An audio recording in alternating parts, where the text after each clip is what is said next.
We are here because we are dedicated to helping members of our community build lean, strong bodies and confident, resilient minds. Determined to elevate the lives of working professionals, stay-at-home parents, and anyone who is ready to level up their life.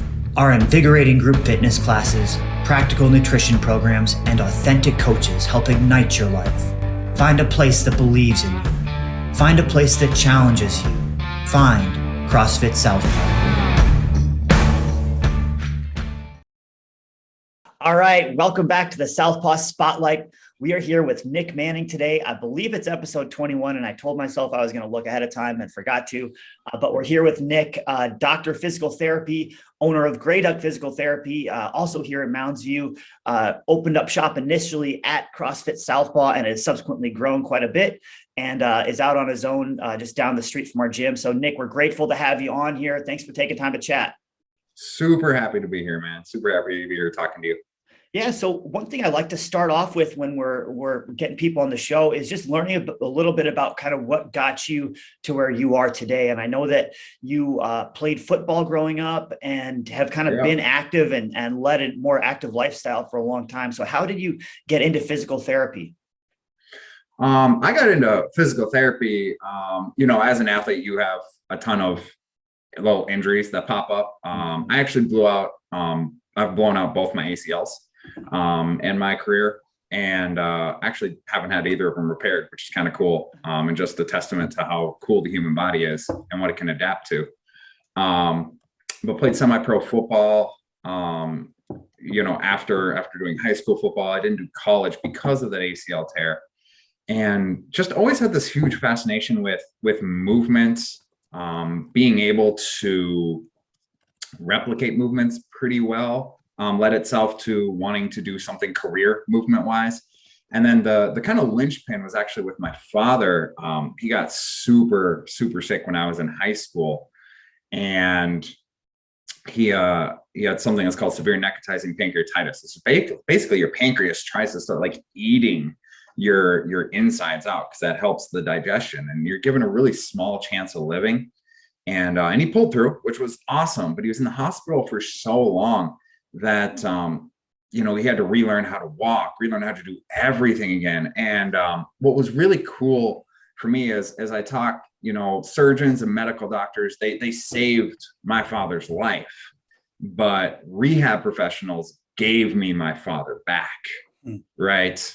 They really helped him become return to his job, return to his role as the patriarch of our family. That was just extremely inspiring. And I realized, like, man, I'd love to have that same impact on somebody else, even if it's just one person, to just allow them to fulfill the roles that they want to fill in society, in their job, in their family, and not have those limitations. There's a lot of cool stuff in there, Nick. And I didn't know that story. I actually have or had ulcerative colitis. It's a chronic condition where the white blood cells attack the walls of your intestine, as in my limited knowledge of it. But the point being, the body is fascinating and robust, and I don't take anything for it now and haven't had issues in a number of years. But for a lot of people, that and a number of these other whether it's diseases or movement dysfunctions that we see are just written off as chronic, I think, by the medical community. And there are two sides of the coin to that. But I think what we're more interested in with where we are is really what you talked about, which is not just in saving the life, but in getting the life back, right? And what's the quality of life?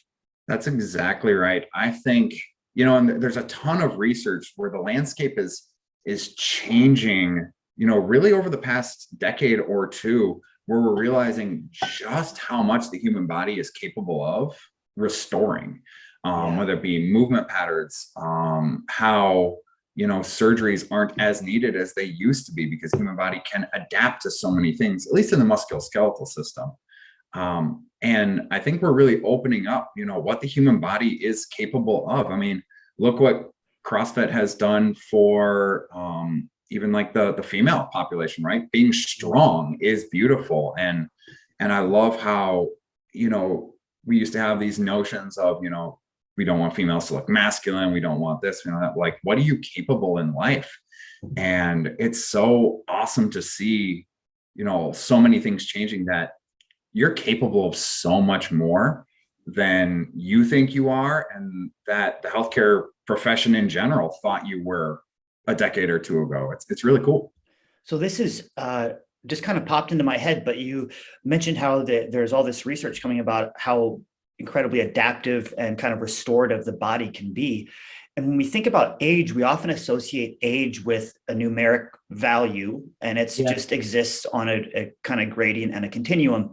And we progress down, but really age is almost your body breaking down, right? To a certain extent. I mean, there's growth that happens initially, but then it's the body continuing to kind of get more brittle. When you look at the individual cells, getting less limber, the muscles, all that stuff, and you could speak much more to this, but you can see, we have a person at the gym I was just thinking about who's over 50 years old, who is throwing down with 20, 30-year-olds compared to someone else who's 50 years old who maybe hasn't taken care of themselves in that same way. And there's a marked difference as far as not only quality of life, but also quantity of life, remaining. Yeah, that's huge. There's so many studies leading up to this. One of my favorite ones is they took a look at triathletes in their 40s, and then they compared them to two groups. They compared them to sedentary or less active individuals at 40, and then they compared them to triathletes at 70-year-olds. Huh. And what they found is that the 40 and 70-year-olds looked almost identical on all the scans, on all the measures. And it was a huge, I had an entire class on this in undergrad, where basically was it, nature versus nurture, what choices you make versus what genes you get, how does age play into it? And it's super, super interesting where, you are given genes, right? They're going to determine, certain features physically, how you look. Mm-hmm. And what's really interesting is, like, there's this threshold that can kind of happen with the blueprints, for instance, you're given. So in my family, there's a ton of diabetes, there's a ton of heart health issues, there's a ton of all these things. So I know that's kind of like in my blueprint, but my actions kind of get to determine what genes are expressed to a certain degree. Yeah. Where there's so much of your choice, right? You look at, scoliosis, you can say, oh my gosh, like the spine is bent. And obviously to the severe degree that can play a role. But then you got Michael Phelps over here who has scoliosis, right? And is the most prolific Olympic swimmer ever to swim, right? Yeah. And it's just it's so cool to see the research showing that, like, you're capable of so much, even things that, when I was learning in school, I'd be like, oh man, this patient has this diagnosis and this diagnosis, so they're probably going to cap out here. And as I just read more and more in the literature, it's like, no, their cap's way higher than that. They can do so much more. Yeah. It's like your genes, I've often talked about this. When you look at CrossFitters at the elite level, they all have a baseline amount of genetic potential, right? Like their higher red blood cell counts, higher hormone levels, whatever it happens to be, faster recovery times. But that's kind of the baseline. And from there, you can really expand it and write the rest of that story yourself. Where does that take you? One thing that you mentioned early on, talking about having torn both your ACLs, growing up, and talking about how, most athletes experience, some form of injury in their journey. Do you think that there is that kind of the athletic journey, though it doesn't necessitate that there's going to be injury, but that it's generally part of people's story? Does that make sense? Yeah, I think pain is a universal experience. And I talk to a lot of my patients this way, where pain is a lot like hunger, where it's trying to drive you to do something, right? Mm-hmm. If you're hungry all the time, you probably need to look at something in your diet, right? Make a a big change in your diet. If you're just hungry right now, you know, you can cover it up for a little bit with, you know, drinking a lot of water, some medication, or you can just eat something. Like, it's trying to drive you to action. Or you can eat a lot of medication. So. Or you can eat a lot of medication. I guess you could do that. But when it comes to injuries, there's kind of this bell curve where a lot of people, for instance, think running is bad for your knees or running is bad for you. And there's this bell curve where the outliers on either end are like at the most risk for pain, right? You've got these ultra marathon runners where their biomechanics are being put to the absolute test time and time and time again. And then you've got the other person who's like, running's bad for my knees, so I'm just not going to run at all anymore. Mm-hmm. And both those people, what we've found is they both experience more pain than somebody who sits in the middle. Mm-hmm. Now, is one more prone to injury? I would argue not necessarily, because the one who's doing less, their body hasn't had that adaptation, that ligamental bone density increases that are very good from exercise. So, you know, stepping down a curb, they could get injured because they've avoided loading the legs. Yeah. And versus on the other side where they're just loading it so much. So it's a capacity issue, right? Yeah. Load versus capacity. You want to increase your capacity for event A, B, or C. And there's kind of a saying in PT where most injuries happen from doing too much too quickly after doing too little for too long. Yeah. Right. And it's all about progressively implementing that capacity, right? Totally. My first couple times at CrossFit, I was destroyed and I was fit, right? I thought I was fit and just absolutely destroyed, where, you know, it's like, hey, I'm going to start 3 times a week. And that was at your suggestion, right? Way back at the other gym. And like, hey, you might want to start coming in 3 times a week and slowly increase that capacity until you're at 5 days a week and all that stuff. So when it comes to injury, it's about capacity. And so there's a graph that I show to our coaches. I learned this from a company called Active Life that I have a lot of respect for, but they talk about, it's called the load versus capacity graph. And they look at stress throughout your life, right? So that could be not sleeping enough. It could be not eating enough, right? It could be a lot of stress at work because you're going for a promotion or you're being asked to perform multiple duties. It could be your kids' soccer practice or whatever it happens to be, right? Your commute can be stressful. Right. It doesn't mean it's necessarily bad stress, but it impacts your central nervous system. It all intertwines in your body. And then you layer in exercise on top of that, right? So let's say your capacity, for those of you who can't see my hand, I'm kind of at the 50% mark of the screen, right? If that's your current capacity, all those types of stressors are going to build up underneath it. And then you layer in exercise or physical activity on top. Some do, some don't. But the more we can kind of bump up against that capacity line and flirt with it without overshooting it too much, we overshoot it, that's where we're going to start to see these acute style injury, right? But if we can bump up against it, we can actually move that capacity line up.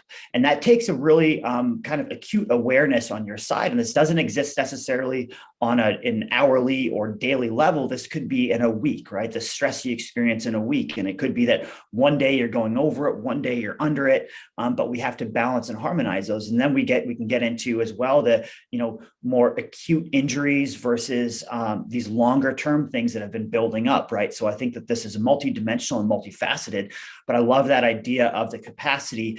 And the people who are way overshooting it all the time are just as prone to injury as the people who are undershooting it.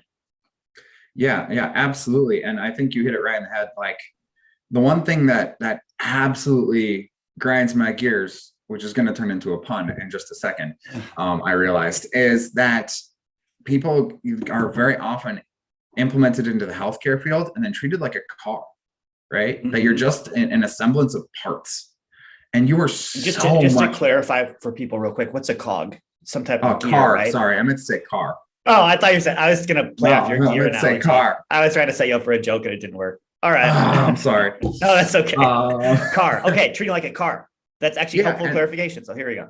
Yeah. So, you're this body part that if we fix body part A, you're on body part B, and you're going to be efficient again. But you hit it on the head. You're like, what's your stressors like? How, if you had a more inflammatory couple of meals, How's your hydration level? How is your sleep? Those are all going to affect your cortisol level.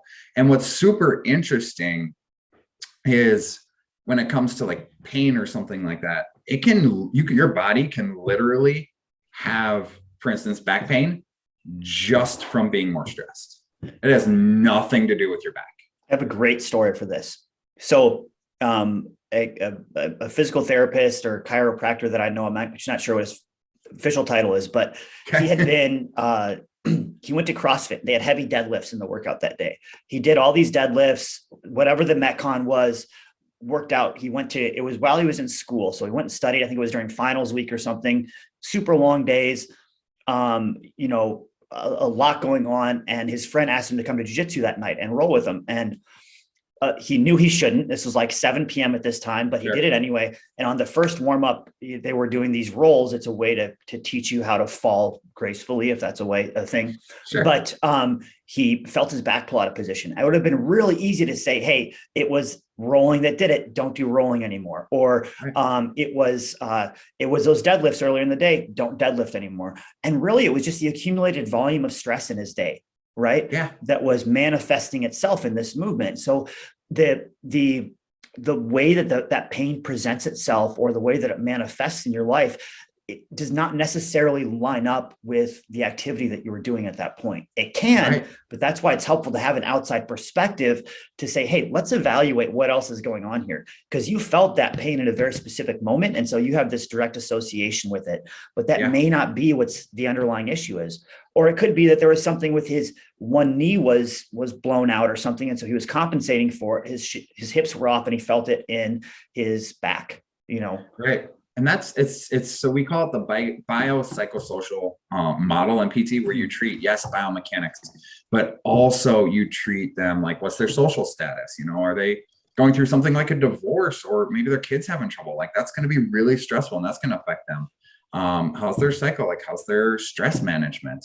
And it's so interesting. Like, deadlifts is a great example where, there's a study where it compared motor control for low back pain and deadlifts. And what they found is that people who came in and just deadlifted, warmed up and just did deadlifts, got better in their back pain.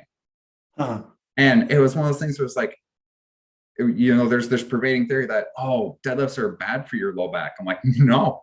When implemented correctly with a good amount of awareness of where you are in that day, socially, stressfully, and in that capacity, that load capacity spectrum, right? And then implementing proper mechanics into that, you get this beautiful recovery. There's so many people that come into my office and like, I'm afraid to do blank. And I'm like, well, I can tell you exactly what we're going to do before your therapy ends. We're going to remove the fear of whatever blank is. And, many people come into my office and they're like, I've got back pain with deadlifts, I've got knee pain with squats, or I've got shoulder pain with presses. And I'm like, guess what? 3 things protect your body. Deadlifts protect your low back when done correctly. Yeah. Squats protect your knees when done correctly. Presses protect. God, I just lost that word for a second. Protect the shoulders when done correctly and implemented within a proper capacity, which takes that analysis of that psychosocial and within proper biomechanics, right? And that's something we work on with individuals. We're like, you need to be able to pressing. And this is where, we're talking just a little bit, the continuum comes in, right?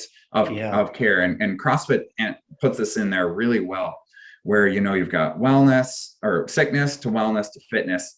And, so if you're in the gym all the time and every time you're deadlifting or kettlebell swinging or doing that hinge-like motion, your back hurts, right? And you start to eliminate that psychosocial aspect. It's time to understand what maybe biomechanically is going on there, how you're doing what you're doing, how you're approaching it. So you're having this repeated pain with a particular movement pattern, in this case, a hinge, and you address the other, you said psychosocial. So like things in your life that are stressing you out, you remove those. So you're pretty sure at this point that there is mechanically something not sound or not firing correctly in your body. And that's sorry, go ahead. That was helpful. And this is where actually CrossFit kind of steps up the game, right? it completely goes against that whole deadlifts are bad for you. So we'll just use deadlifts for, you know, the remainder of this thing, of this example. But for me, CrossFit becomes an early detection signal, right? Where people are like, oh, I'm bad at this. My back always hurts with deadlifting. Okay, cool. But that's showing you that you're going to have problems when you're hinging later in life, because CrossFit, right? The high intensity, variable, but functional fitness, like in the level 1 handbook, they're talking, you know, they have this conversation with a doctor where the doctor's like, oh, don't deadlift. And it's like, well, if you got a better way to pick up groceries, I'm all ears for this. Yeah. Right. And this is something I talk with a lot of patients, where CrossFit is not bad for you. CrossFit reveals to you what you are bad at. Yeah. Right. And that is, and it is so helpful for me as a healthcare provider. We're like, deadlifts always hurt. Well, that means because CrossFit puts that in at a high intensity level, because this is a functional movement. You're not getting away with life with not doing deadlifts. Sorry, just not happening. But when you put that at that high intensity level, basically you're given that early warning. It's an early detection signal for problems, right? Because you put so much intensity and so many reps in, your body is able to determine things going wrong. Yeah. Right. And so, I think CrossFit can, and I think we both agree on this, but CrossFit can be implemented very dangerously. When I first started doing it, I was doing it on my own with disregard to volume. I had no training on how to do movements. I was watching videos online, and some of that can be helpful and a way to learn. It can be implemented poorly, but what I think is more important and relevant to our conversation to unpack is, let's assume that this is kind of a standard CrossFit protocol. We have good, well-informed, well-intentioned coaches teaching you how to do the movements properly. CrossFit attracts a subset of the population who already generally have a very high capacity level.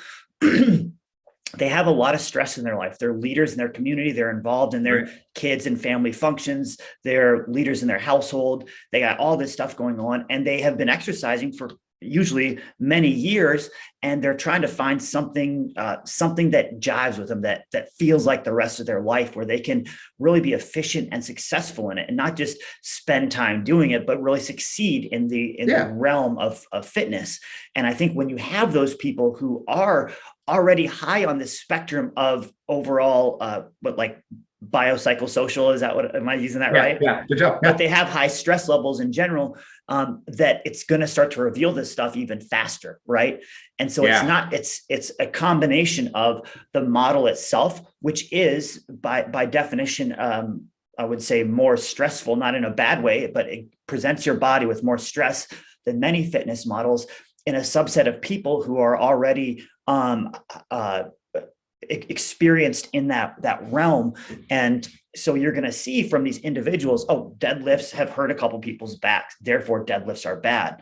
And really, when you unpack it and when you look at it, if you want to heal and get better rather than just live in fear of a particular movement pattern for the rest of your life, it's going to require you to really dig into why you're experiencing that pain. Yeah, I would 100% agree. And the important caveat, right, is, you know, how you put it, you're under the eye of well-trained, well-intentioned coaches, right? Who are going to get to know you and put you in a position to succeed, right? They're going to try to limit that capacity, but you know, we all get amped up. And even when done perfectly, you know, if you're not receiving any signals, then you're doing it well. But we're all going to have those moments where I would agree the population that CrossFit typically grabs are those high level, and then it can get that bad rep because they're always pushing that capacity, and nobody pushes it perfect, right? I'm a PT. I help people out of pain all day. I push myself out of my capacity sometimes too. Like, totally. I'm not perfect. I do as well. And that's why it helps to have people outside of myself to keep an eye on me. Nick, do you see that this is a kind of tangentially related to our conversation here, but I know that when people do start to experience that pain, generally they start by taking a day or two off, maybe longer, and they start to feel defeated. When you're able to help someone uncover why that pain is sending them a signal, and a sense, I don't want to say defeat the pain, but learn from the pain and get to the root cause and work through it, do you see that it reignites their passion for fitness, or does it kind of level up what they have been experiencing before? Yeah, it's amazing to experience and just get messages like, "Hey, Dr. Nick, I PR'd my lift, right? Yeah. I got another PR and zero pain this time." And I feel just so much more confident in that. I draw this graph sometimes um, for individuals, and it's the kind of the same graph that's in CrossFit. I think it's in the level 1 course handbook, but it's quality of life over time, right? Totally. Yeah. And so often when something happens, you take that break, you take that step back, and that's a little chunk down, right? That's a little chunk down of that quality of life. And unfortunately, too many times in the mainstream healthcare field, it's kind of like, okay, let's just try to keep you from falling further and falling further and falling further. Whereas it's almost harm reduction versus pleasure magnification. It should be, hey, I've got this chip and now I'm going to get it back. I got the chip, I'm going to get it back, because you should live the highest quality of life and then go, right? And especially if that chip is indicative of something that's been limiting you for a while, right? So maybe you've been operating at a 70% instead of 100 because there's something in your body, again, whether it's biomechanical, social, whatever, that's been limiting you. You've been living in fear of it. And that's not necessarily conscious fear. You don't wake up every day afraid of the boogeyman, but you have been subtly changing your movement patterns to avoid it. And then you have this moment where you experience pain, which, as you're saying, is pain is an indicator. It's like your check engine light. It comes on, quality goes down a little bit, and you can get to a point. And this is where I think the traditional healthcare model is wonderful in many ways, but it doesn't get you up to that point. They would say, avoid it. If it aggravates it, avoid it or stop doing it. And that cause you to live in more fear. But you can actually rebound from that and grow farther than 70%. Yeah. Again, when we go back to the earlier conversation that we have earlier in our conversation, we're like, the human body is capable of so much. Not everyone's making it to the CrossFit Games. I'm sorry that, for anyone listening, not everyone's making it. But that doesn't mean you can't live a super high quality of life, no matter where you are today. Yeah. Right. There are obviously certain scenarios that are harder to overcome for sure. And I'm not going to speak to any specific, because I haven't had super, super hard physical illness or things to overcome. And it's all relative, right? When you lose function of your legs, right? You have a skiing accident or whatever. I mean, I can't imagine that. Right. But it's all relative. But I think what I love about CrossFit is that it's a microcosm of life. We're all going to have pain come up. Yep. Psychological, physical, emotional, whatever it is. And we're all going to have moments of incredible joy, and life is going to continue to change. Just like both of us have learned in business, you have a goal, and then business is about pivoting, right? And figuring out how on earth to get there, or if we need to readjust the goal. Things don't go according to plan. And whether it's PT, CrossFit, life, what we are training ourselves to do, hopefully, and what I believe we're training ourselves to do in both of our fields, is to understand that pain is a teacher, and that it's going to allow us to learn more about ourselves and eventually level up where we're going. But we have that choice. Do we go down and let that pain defeat us and rule out that we're not going to be able to do something for the rest of our lives? Or do we try to learn from it and take the time, put in the hard work to grow and elevate our playing field? Right. And that comes from surrounding yourself with the right people, right? Mm-hmm. Right. Totally. Where it kind of takes a person going there and overcoming piece A, and then telling other people that they can overcome thing A. Social right. Proof. And yeah, exactly. It takes a village for all of us. I've always found the lone wolf a very interesting kind of illustration, because the lone wolf dies, right? The wolf is a pack animal, and you have to surround yourself with people who are overcoming, who are ahead of you and who are behind you, so you can encourage them, right? Sometimes you're at the back of the pack and you move into the middle. Sometimes spots open up at the top and it's your time to lead. but surrounding yourself with this belief that I can overcome, that pain is a teacher, right? Our biggest referral at the clinic here is simply word of mouth, right? Mm-hmm. That somebody has overcome something that they didn't think they could overcome. Mm-hmm. And then they run into somebody who's just like, oh, I was told I couldn't overcome that. And they're like, no, you absolutely can. And that's going to happen in both of our fields, right? And that's where, and what's so cool about that is that when they get that referral, it oftentimes isn't directly solicited. It's this person who's had a good experience, and they can't shut up about it because it was so revolutionary in their life, right? And that's such a cool thing to. It's cool for that person who has been empowered to make this change in their life, the initial patient. It's cool for the other person who can see that that joy expressed and know that there is hope. And it's cool for us because it validates to a certain extent what we do. Right. And that's where you see stuff for CrossFit's a great example of this. Like when I see the deadlift and the squat and the clean and the snatch, to me as a traditional like strength athlete, those all continue to make sense. But then you tell me, you know, hey, you're going to be able to do a bar muscle up someday. And I'm like, yeah, right. Like, no way. Like pull-ups are hard. And then when you nail that, there's so many cool videos of, right. And you guys post these where like this person accomplished their first pull-up, their first this, their first that. And, you know, you could argue, is that functional fitness? How many times are you going to be hanging off a cliff? Maybe not too I will often. say they're not functional. It's a party trick. But what it does to you mentally, what it does to you emotionally, where you realize I've been working at this thing for a long time and I overcame it. It's empowering. Right?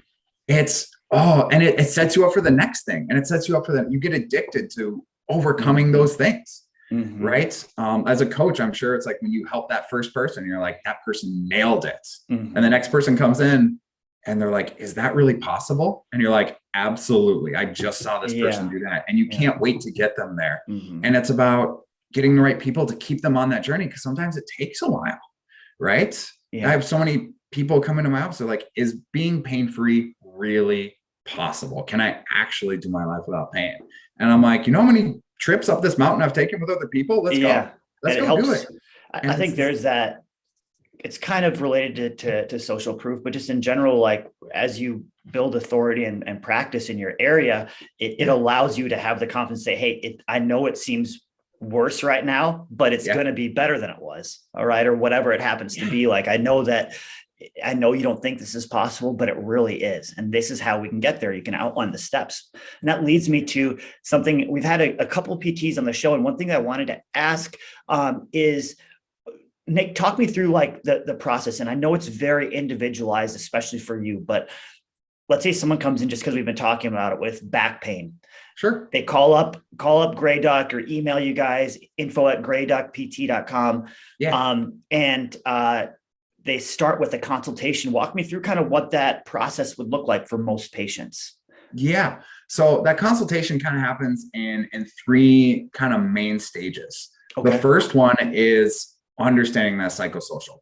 Who is in front of us, right? You aren't a back pain patient. You're a mother who's got teenage kids, you know, and dance, who's stressful that way. And you do CrossFit, CrossFit and deadlifts and kettlebell swings particularly bother you because kettlebell swings have a different, like deadlifts are okay, but kettlebell swings aren't, and they have a different pressure on the spine. Get information about them and their life and who they are as a person. It's about finding who you are as a person, and then we're going to do some tests. So we take care of that psychosocial, and then we're going to take care of the biomechanical.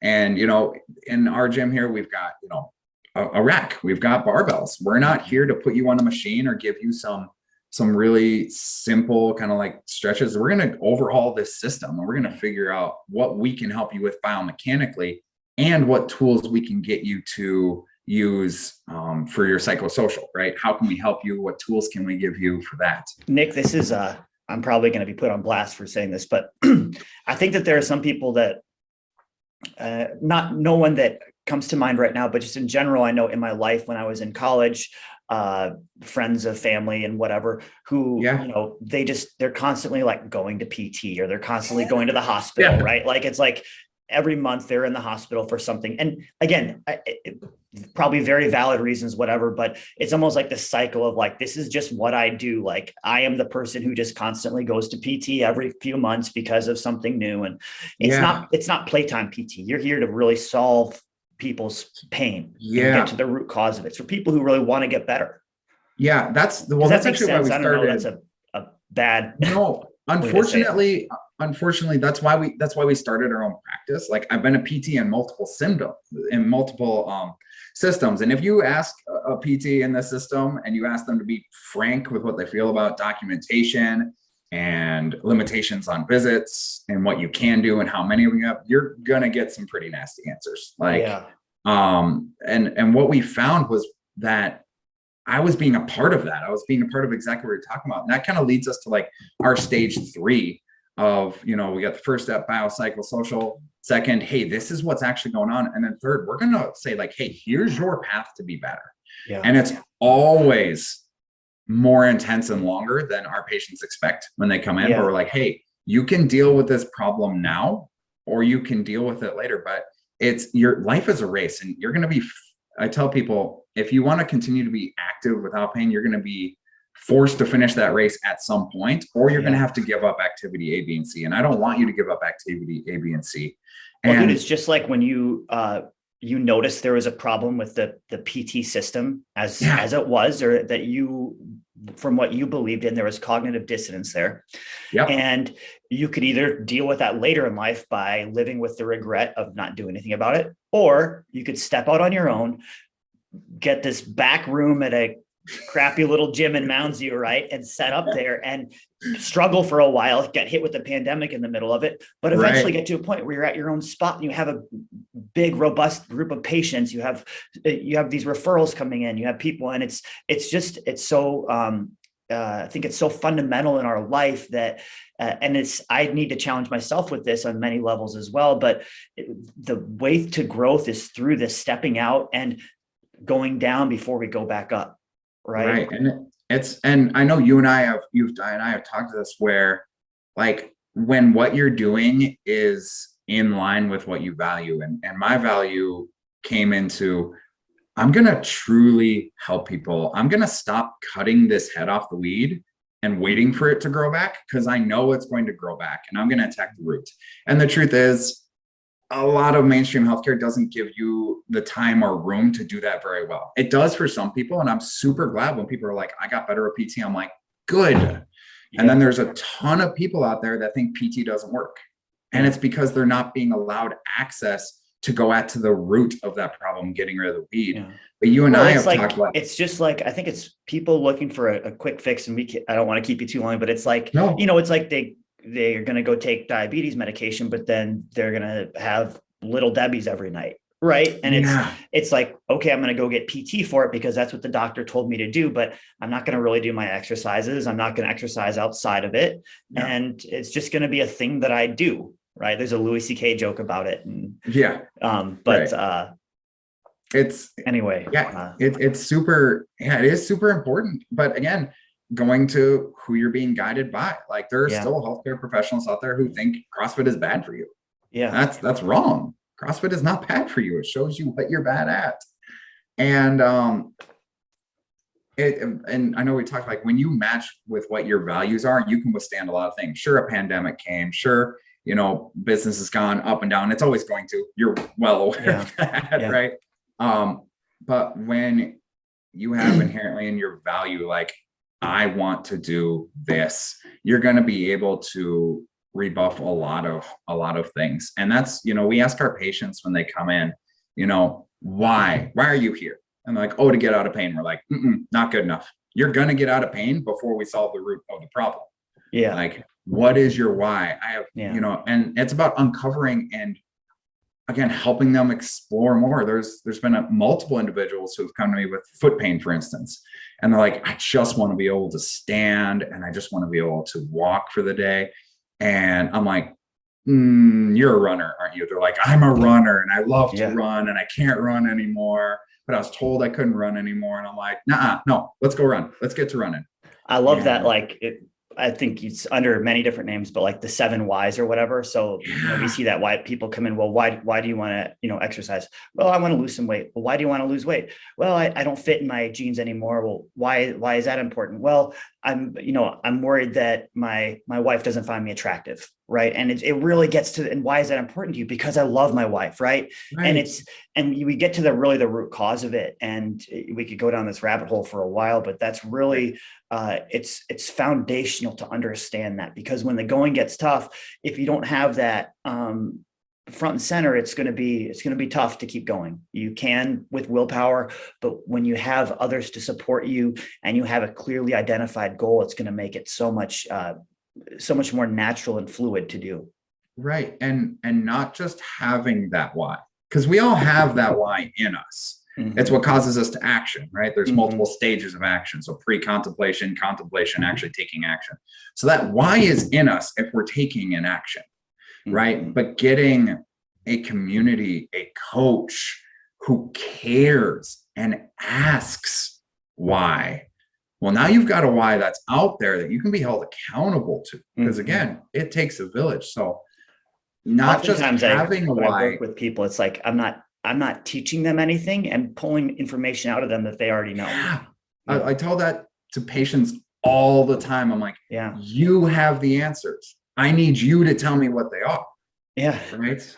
And for, for you, it's like, your clients have the answer of what they want to do, why they want to be able to do it. And it's up to, and you guys do a great job of this, of connecting, right. And implementing and feeling like you are part of something where I know my why, but Coach Nick knows my why. So if I stop showing up, you can be like, hey, what about this why? Like, well, yeah. And like, not just having a why, but having other people who know and care about your why makes a world of difference.